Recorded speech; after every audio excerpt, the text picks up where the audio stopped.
Jeremias capítulo 12, e nós vamos ler um texto, Jeremias 12, verso 1 a seguir. O texto diz o seguinte, capítulo 12, Jeremias: justo és, ó Senhor, quando entro contigo num pleito, contudo falarei contigo dos teus juízos. Porque prospera o caminho dos perversos, e vivem em paz todos que procedem perfidamente. Plantaste-os e eles deitaram raízes, crescem, dão fruto, tente nos lábios, mas longe do coração. Mas tu, ó Senhor, me conheces, tu me vês e provas o que sente o meu coração para contigo. Arranca-os como ovelhas para o matadouro e destina-os para o dia da matança. Até quando estará de luto a terra e se secará a erva de todo o campo? Por causa da maldade dos habitantes, dos que habitam nela, perecem os animais e as aves, porquanto dizem: ele não verá o nosso fim. Agora Deus responde ele dizendo: se te fadigas correndo com homens que vão a pé, como poderás competir com os que vão a cavalo? Se em terra de paz não te sentes seguro, que farás na floresta do Jordão? Porque até os teus irmãos e a casa de teu pai, eles próprios procedem enganosamente ou perfidamente contigo. Eles mesmos te perseguem com fortes gritos. Não te fies ou não te confie deles, ainda que te digam coisas boas. Amém, queridos?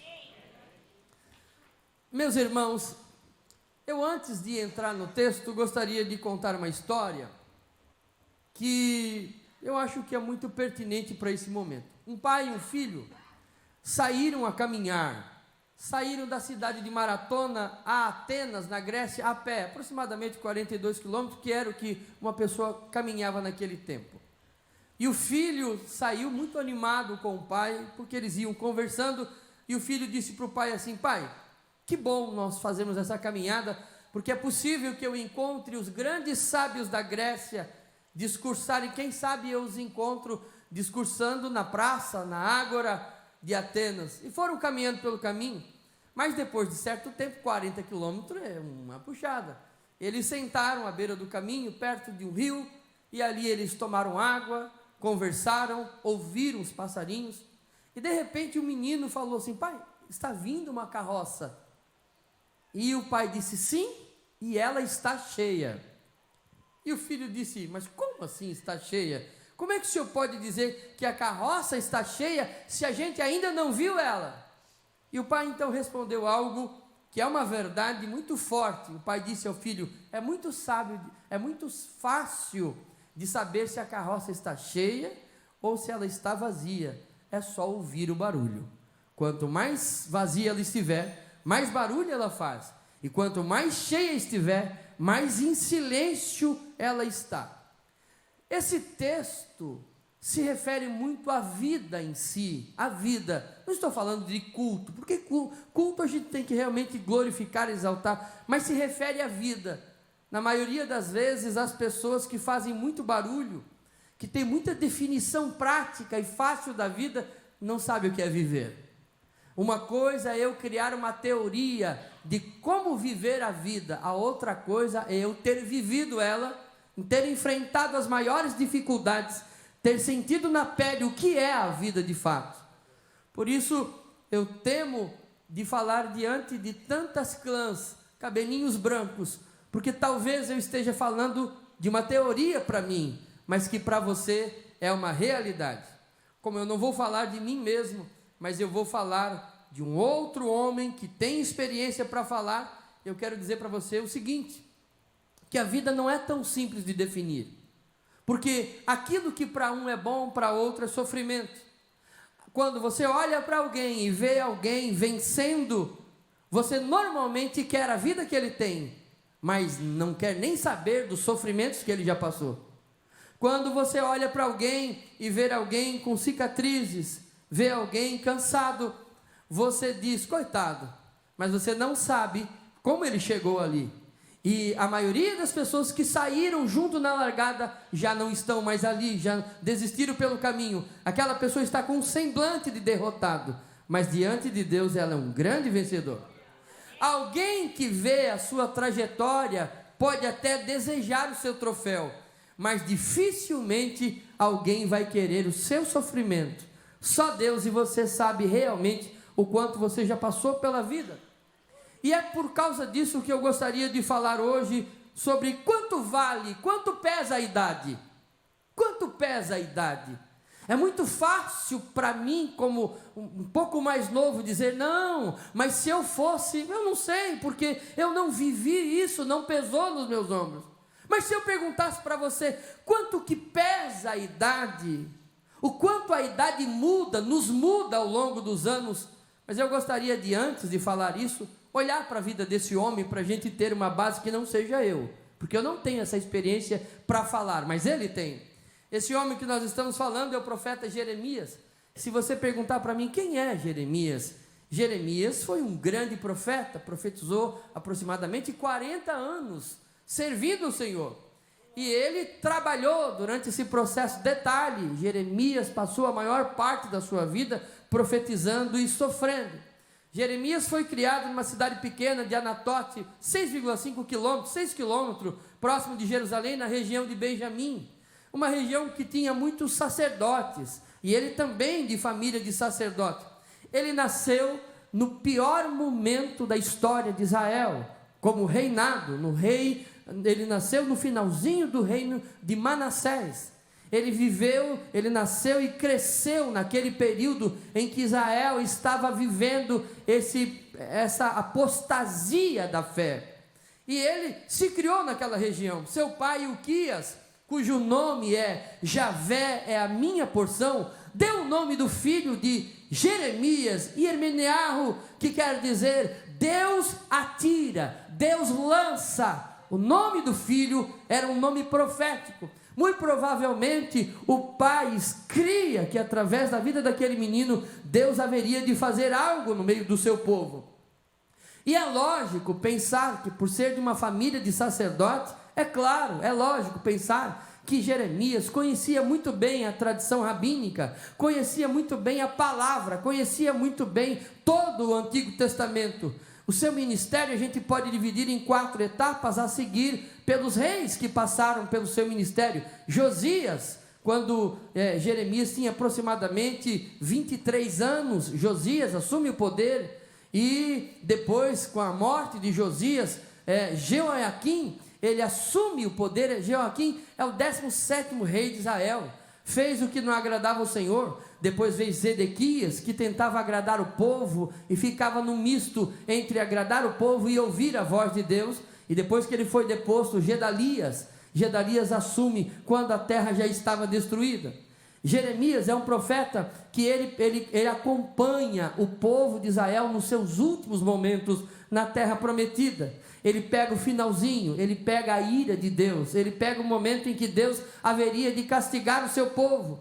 É por isso que ele é o profeta das lágrimas, o profeta chorão, o profeta que sofre, porque ele não pegou as promessas, ele não pegou a questão quando os profetas ainda falavam para o povo e ainda daria tempo. Ele já pega um momento que não dá mais tempo, que Deus já está determinado, não adianta se converter agora já é o fim, agora já é o castigo.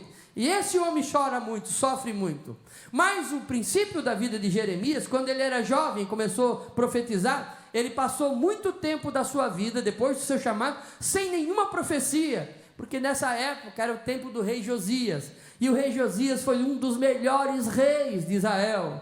Josias começa uma reforma no país gigante. Jeremias está ali do seu lado, mas ele não abre a boca para profetizar, porque o rei está fazendo a reforma que estava no coração de Jeremias. E quando o rei morre cedo, novo, lá naquela guerra com Neco, quando o rei morre, um outro rei vem ao poder, maligno, tentando agradar mais o povo do que a Deus.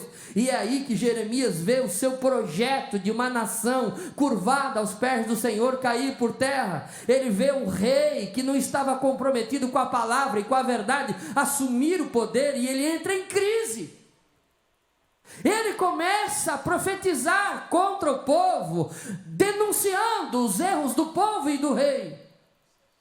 E naquela época, quando Jeremias está profetizando, lá no capítulo 11 do seu livro de Jeremias, a própria cidade de Anatote, os moradores, seus conterrâneos, começam a perseguir ele. Rapaz, o que tu está profetizando? Tu é louco falar contra o rei?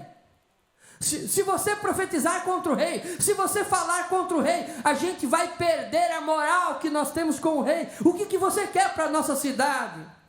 E ele denuncia toda aquela hipocrisia, aquele legalismo que o povo estava vivendo. Ele está agora passando nesse momento terrível.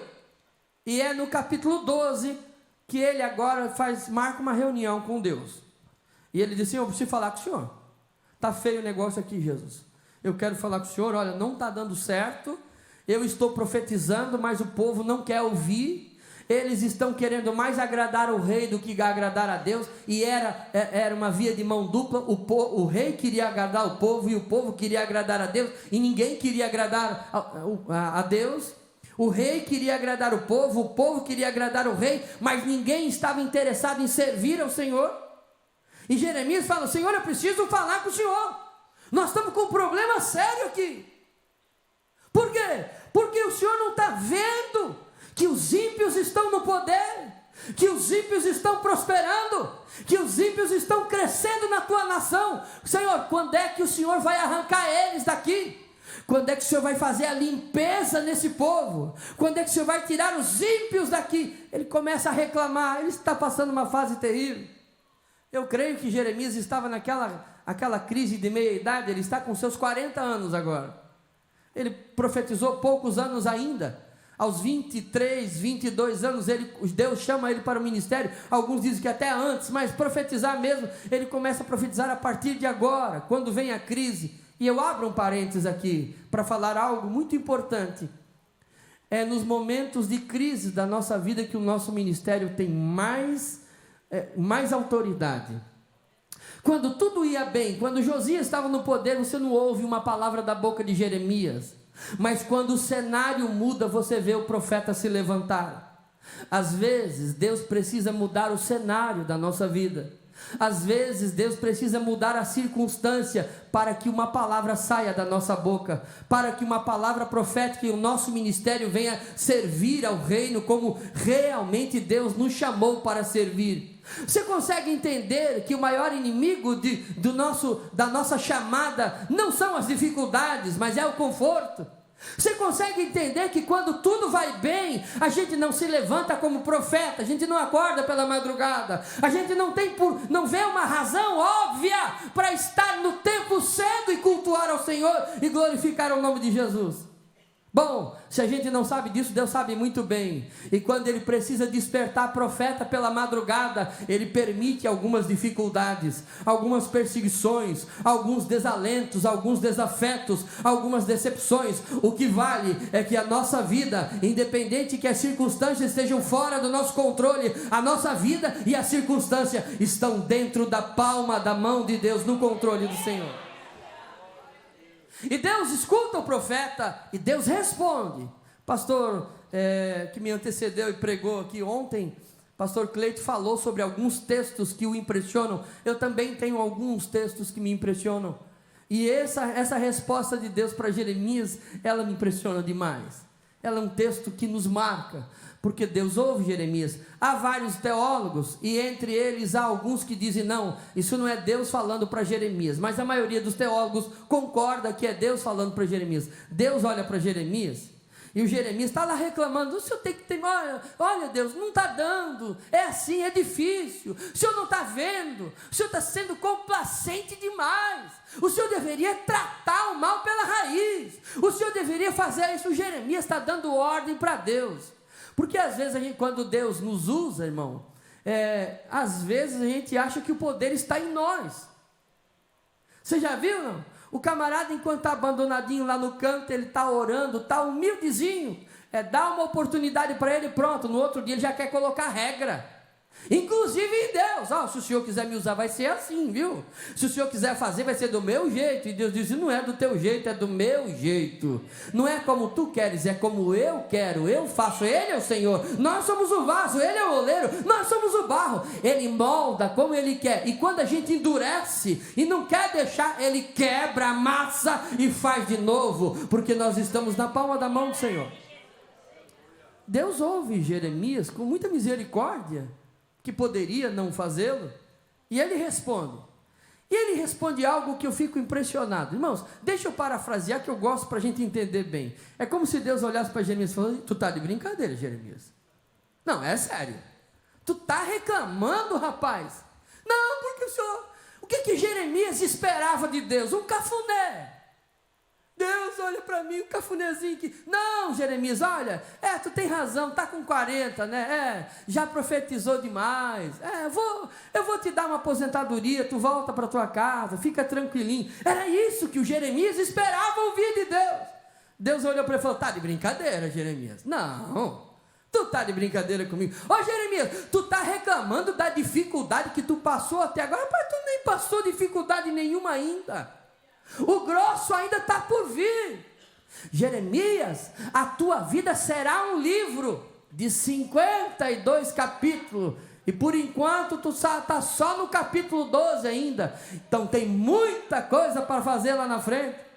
Olha, Jeremias, na verdade a tua vida era para ser um livro mais extenso, mas ficou tão grande o livro que eu resolvi dividir a tua vida em 2 livros, porque tu vai chorar tanto que vai dar um livro só de lágrimas, chamado Lamentação de Jeremias, e o resto é história.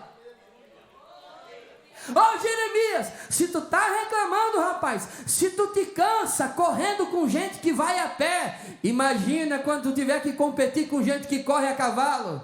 Deus estava dizendo, Jeremias, se tu está reclamando desses probleminhas que tu está enfrentando, está fazendo biquinho porque a tua família está revoltada, porque o teu povo está revoltado, e tu não sabe de nada, rapaz. Tu vai ter que enfrentar reis, sacerdotes, profetas mentirosos vão se levantar contra você, tu vai dormir na vala, no buraco, eles vão tentar te matar de todas as maneiras, mas eu, o Senhor, vou te guardar na minha mão. Jeremias estava pronto a se aposentar, pensando, não, Deus vai ter misericórdia. Não teve, não.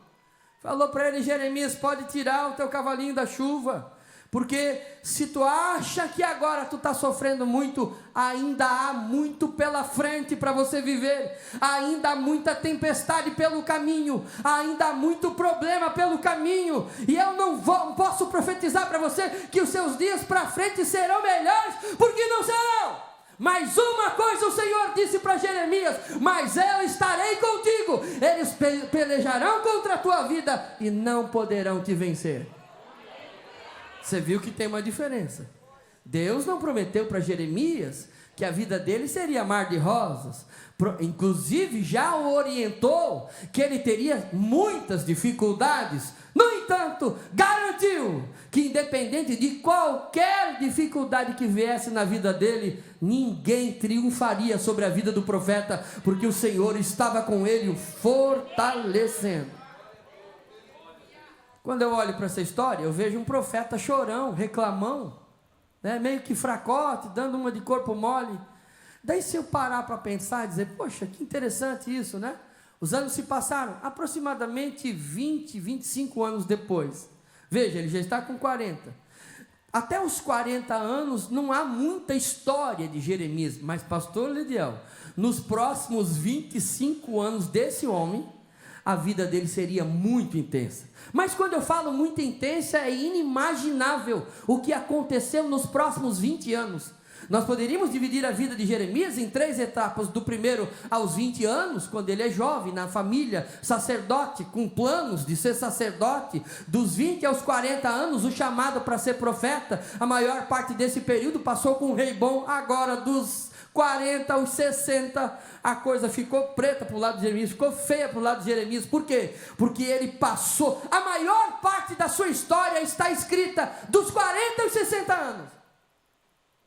Então, quando eu escuto alguém dizer assim, pois é, né? Vamos deixar o jovem fazer, porque, sabe, a gente já está com mais idade, nem está na hora de descansar. Eu olho para Jeremias e falei, Deus não concorda com isso não. O Senhor não aprova esse negócio não.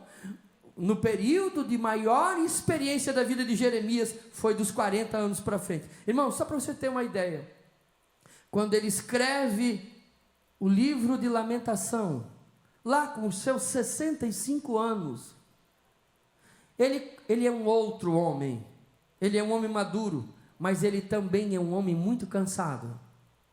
Ele é um homem muito cansado. Você percebe que quando Deus fala com ele, está dizendo, Jeremias, tu está cansado agora com 40? Espera, porque cansaço mesmo tu vai saber quando tu tiver com mais de 60. Aí tu vai poder dizer que tu está cansado. E foi exatamente isso que aconteceu. Aos 65 anos, ele de fato está cansado. Agora de verdade.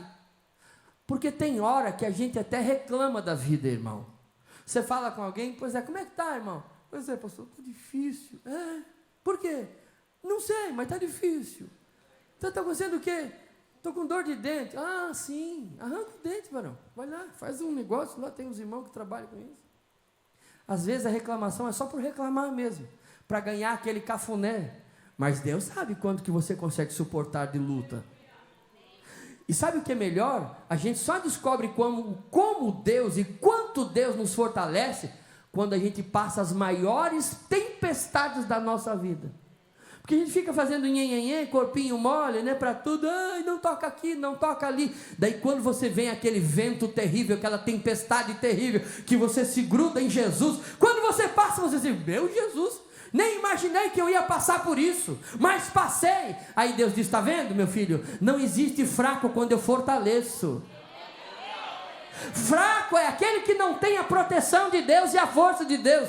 Todo e qualquer homem e mulher que é fortalecido para o Senhor está preparado para vencer as maiores lutas do adversário, os maiores problemas da vida. A vida de Jeremias, ele me mostra lá no final, ele está realmente cansado agora. Ele está cansado de ver a cidade totalmente destruída. Aos 65 anos, a cidade que ele cresceu virou pó e cinza. Uma miséria terrível. Os jovens foram mortos aos fios da espada, foram vendidos como escravos.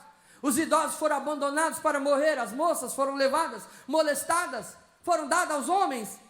Jeremias estava cansado de viver tanto sofrimento na pele, ver o povo sofrendo. Todos os dias ele via o seu povo sendo maltratado. Quando eu olho para Jeremias, lá com os seus 65 anos, eu posso dizer, agora sim, eu consigo entender o que é isso. Eu consigo entender o que é o peso da idade na vida de um homem e de uma mulher. Porque agora sim ele tinha experiência para falar. Por que os valentes se cansam? Por que até os heróis tropeçam? Por que até mesmo os crentes fiéis chega um momento que estão cansados demais para continuar e precisam ser renovados por Deus? Eu quero, com base na história de Jeremias, mencionar só algumas razões pelas quais nós nos cansamos. E a primeira delas é por causa do peso do chamado. Quando alguém tem um chamado de Deus, irmãos, a coisa muda. Davi disse, Deus dificulta a vida de um rei. Quando você vive uma vidazinha assim, sem nenhum compromisso, é tudo mais leve. Mas quando você assume o compromisso com Deus, e Deus te chama, a coisa dificulta para o seu lado. O peso do chamado é também um peso de responsabilidade. Por quê? Porque Deus chamou o profeta muito cedo. O Senhor disse para ele, não diga, Jeremias, que eu sou uma criança, um menino, porque todos a quem eu te enviar, tu irás, e tudo quanto eu mandar, tu falarás. Chamado não é uma colônia de férias. Chamado não é um passaporte para conhecer o mundo e viajar por ele. Chamado é um compromisso, uma responsabilidade que pesa no ombro de quem foi chamado. Mas sabe o que é mais difícil na questão do chamado na vida de um homem e de uma mulher? Que o chamado não é algo que você escolhe. Ah, deixa eu ver, peraí, o Senhor está me chamando, quero ver se eu quero. Não, Deus chama e não pergunta para você o que você quer ser. O Jeremias queria ser sacerdote, ele falou assim para ele: vai ser sacerdote coisa nenhuma. Não, mas o meu pai era sacerdote, o meu avô também era, o meu bisavô também era. O teu pai, o teu avô e o teu bisavô foram chamados para ser sacerdote. Se eu quisesse sacerdote, eu colocava mais 10, mas eu não estou precisando de sacerdote, até porque tudo vai ser destruído. Eu preciso de um profeta, e esse profeta és tu. Chamado não é uma coisa que você escolhe. Você não escolheu Deus, foi Deus que te escolheu. Você não falou assim: quando eu escolhi o Senhor, quem escolheu que nada, irmão. Se tivesse na nossa filha, nós já estava lá no inferno sofrendo lá. Foi Ele que olhou para nós e falou: você, vem cá, é tu que eu quero. E te chamou, e te vocacionou, e te capacitou, e te enviou, e não perguntou nada nem para você, nem para sua família, nem para ninguém. Falou: vai, porque eu sou contigo, e pronto.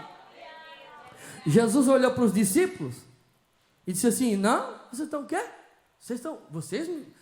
A gente está escolhendo para ver com qual rabino de Israel a gente vai. Vocês não estão me escolhendo.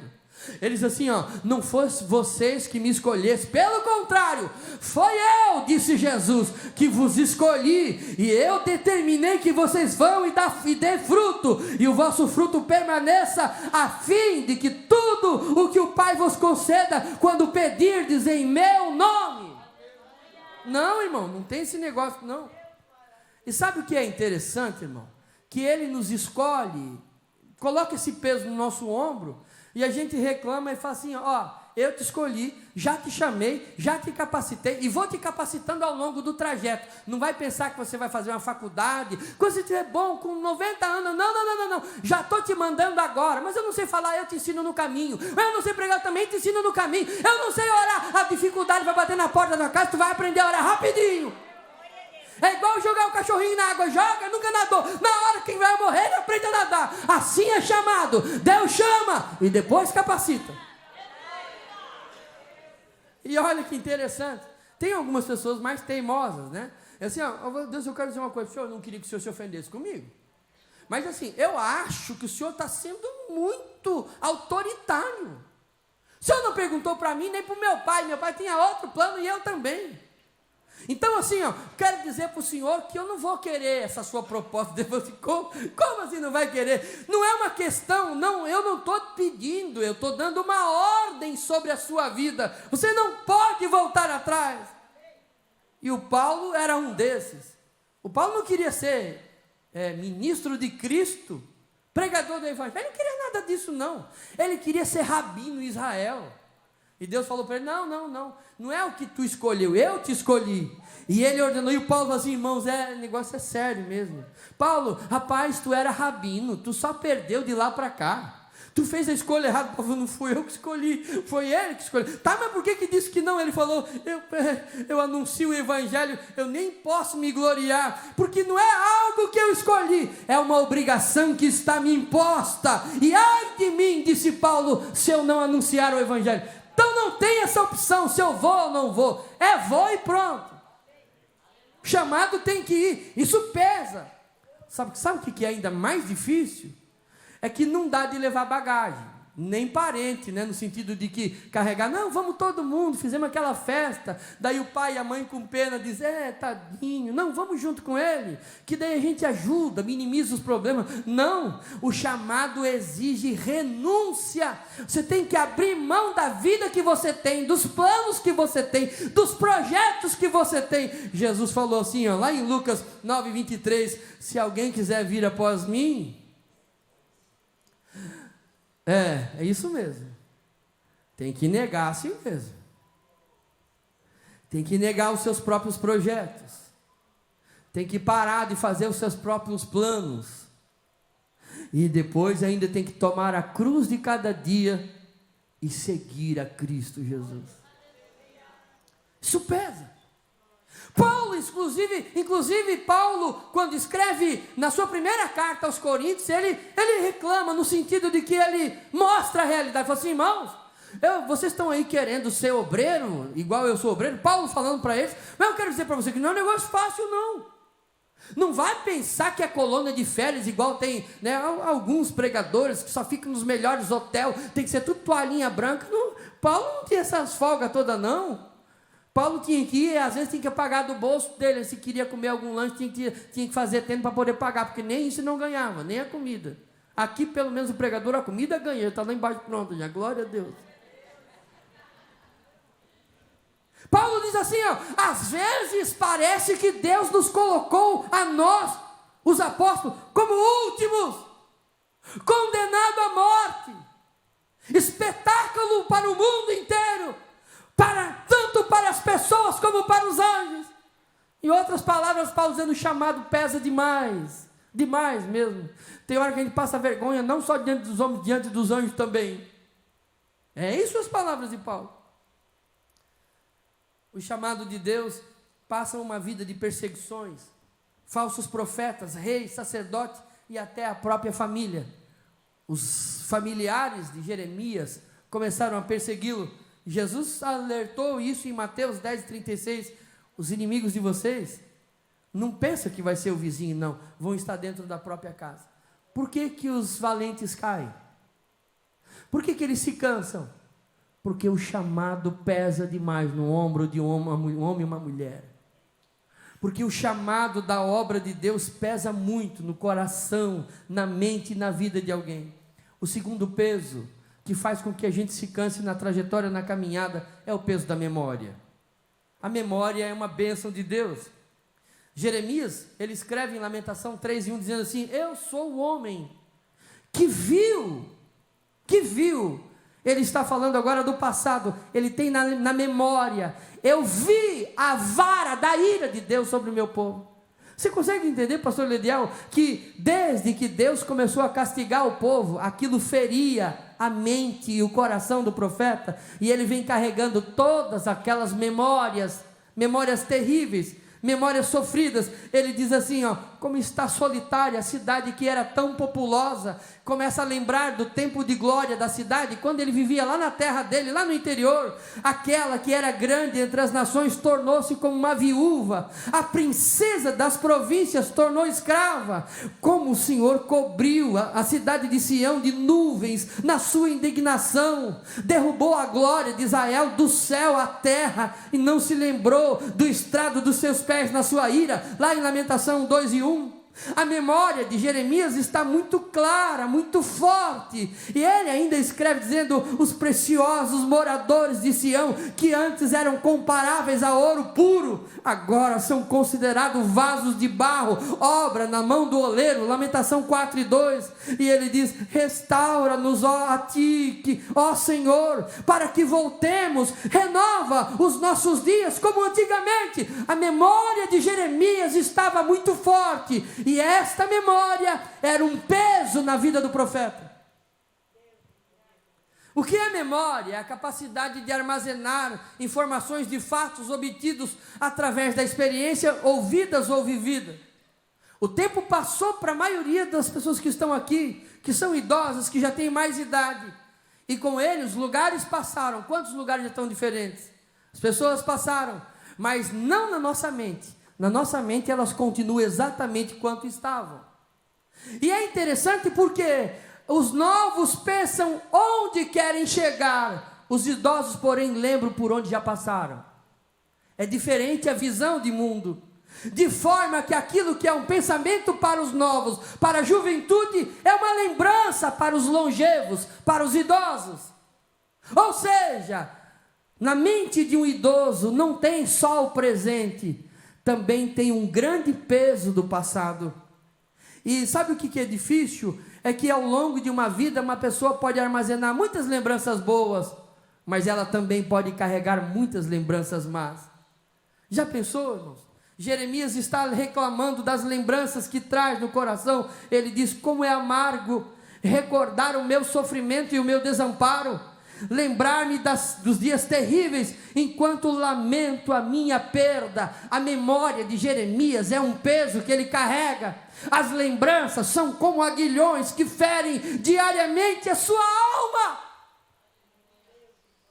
As lembranças são um fardo terrível quando elas são negativas. Eu converso, visito velhinhos toda semana. E sabe o que mais dói? Não é a dor na coluna. O que mais dói não é as dores no corpo, não.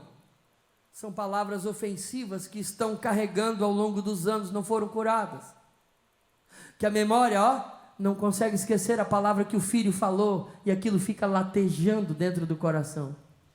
Eu conheci um pai, que antes dele morrer, o filho olhou para ele um dia e falou: pai, quero dizer para o senhor que eu nunca te amei. E quando ele estava morrendo, ele dizia: meu filho, o que eu fiz para ele não ter me amado? O que eu fiz para ele? E esse homem morreu com esta farpa, com essa espada cravada no seu coração. Traições que nunca foram superadas. Daquele amigo, daquele irmão, daquele familiar que você ajudou, estendeu a mão, e quando menos esperava, aquela espada lhe apunhalou por trás, feriu a sua alma, o seu coração, e você carrega aquele fardo, aquele peso das lembranças e da memória, e isso faz com que você perca as forças quando chega à idade maior. Perdas trágicas que nunca foram superadas. Quantas pessoas, velhinhos, que a gente conversa, pais e mães, porque é natural que os filhos enterrem os pais, mas é totalmente terrível quando o pai tem que enterrar o filho. E não importa se faz 1 ano, 10 anos, 20 anos, quando você fala e a memória vem, a lembrança vem, na hora a alma sangra, e ela não sangra, você não vê por dentro, mas enquanto o sangue corre na alma, você não consegue ver por dentro, você consegue ver por fora, porque quando a alma sangra, ela sangra pelos olhos, e as lágrimas descem a face. Por quê? Porque aquilo fere tanto agora, como feria no dia do evento, continua ferindo até agora. Por quê? São as lembranças que pesam sobre o ombro daquele que tem mais idade, do longevo. Perdas que nunca foram superadas, abandonos que nunca foram justificados, pais que deram a vida pelos filhos e que hoje não tem ninguém para dar nenhum abraço. Recentemente, conversando com o irmão, ele contou-me que na Alemanha muitas pessoas se suicidam, e antes de se suicidar, ela escreve a razão, e a razão muitas das vezes é: porque eu nunca ganhei um abraço de ninguém, por isso estou tirando a minha vida, porque de fato ela não vale nada. As lembranças, as memórias, podem ser boas, mas se as lembranças ruins não forem curadas, serão um fardo para a idade, serão um fardo para a velhice. A maior parte das doenças que nós sofremos não são físicas, são consequências da emocional. Se o velhinho não estiver com a sua alma curada, o seu corpo adoece mais rápido. Foi feito um estudo com cancerosos no hospital, e eles fizeram um levantamento e separaram os 25% mais otimistas, pessoas curadas, pessoas com a alma limpa, pessoas com a mente curada, e do outro lado separaram 25% das pessoas que não eram curadas, que eram doentes emocionais, e todas elas tinham câncer. Dentro de 8 anos, aquelas pessoas que eram doentes emocionais, quase todas morreram. Daquele grupo de 25%, quase todas morreram, sobraram apenas 3 pessoas, enquanto que do grupo dos otimistas, daqueles que estavam curados, quase todas estavam vivas no mesmo período. Por quê? Porque a maior doença que alguém pode sofrer não é a doença na carne, é a doença na alma, é a doença no coração, são as memórias ruins que fazem o corpo adoecer. A saudade, Mário Quintana disse que a saudade é o que faz as coisas pararem no tempo. O Rubem Alves disse que a saudade é a nossa alma dizendo para onde ela quer voltar. As lembranças geram saudade. Há um ditado desconhecido dizendo: só sente saudade quem teve na vida momentos de felicidade. Saudade da juventude, quando você era forte, quando você ia para onde queria, quando você tinha disposição. Saudade da saúde que perdeu, Saudade dos momentos de glória, quando você estava no auge da carreira, quando você estava no auge da vida espiritual, quando você estava no auge do ministério. Saudade dos amigos verdadeiros, não aquele de final de semana, aqueles que levaram anos para ser construído. E de repente, quando eles já eram amigos verdadeiros que você podia confiar, o tempo os levou e eles partiram. Saudade dos amigos, saudade dos filhos que partiram e dos filhos que não voltaram. É por isso que o sábio Salomão escreve em 12:1 dizendo: lembra-te do teu Criador nos dias da tua mocidade, antes que venham os maus dias e cheguem os anos, que venhas dizer: não tenho deles nenhum contentamento.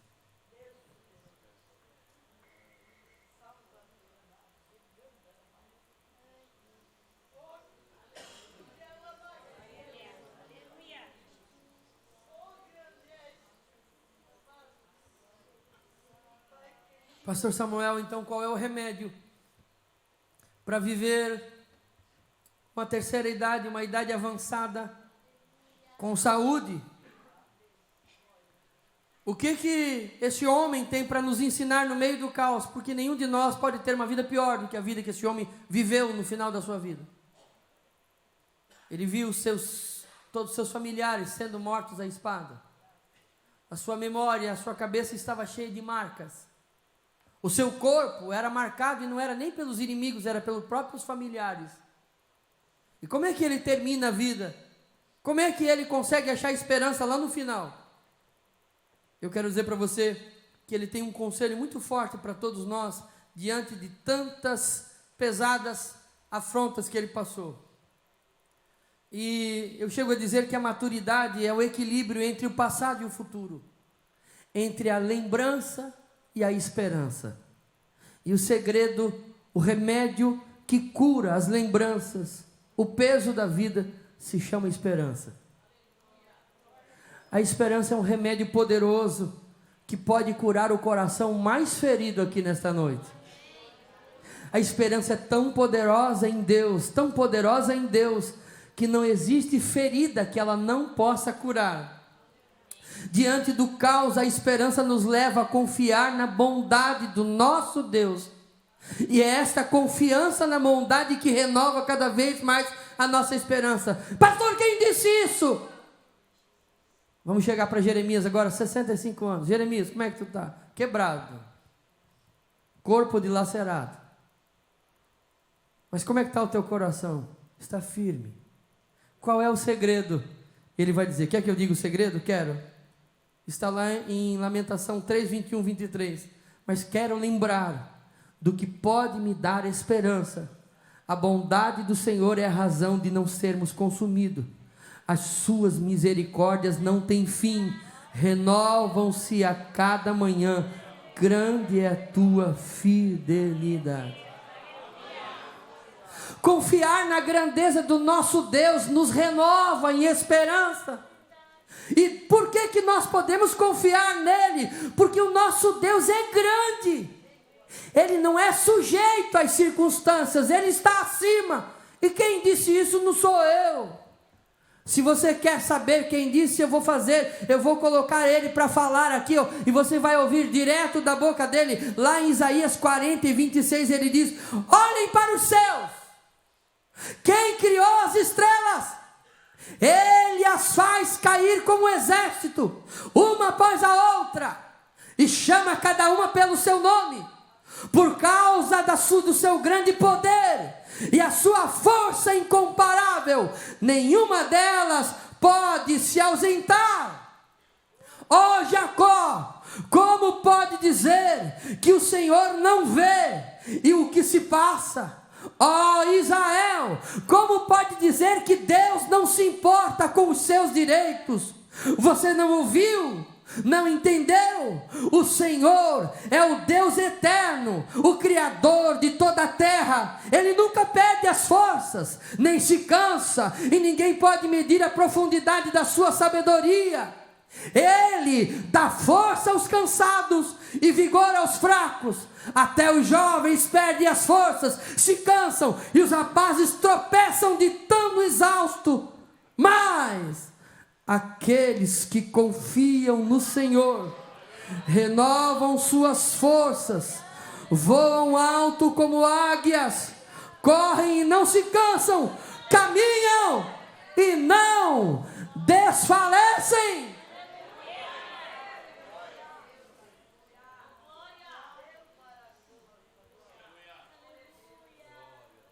Deus disse para Israel que haveria de abrir uma porta de esperança para eles, lá em Oséias 2:15. Que esperança é essa? Uma esperança clara, que não se confunde. Paulo, quando escreve a Romanos, diz: a esperança não traz confusão, porquanto o amor de Deus está derramado em nosso coração pelo Espírito Santo que nos foi dado. Fique de pé, por favor.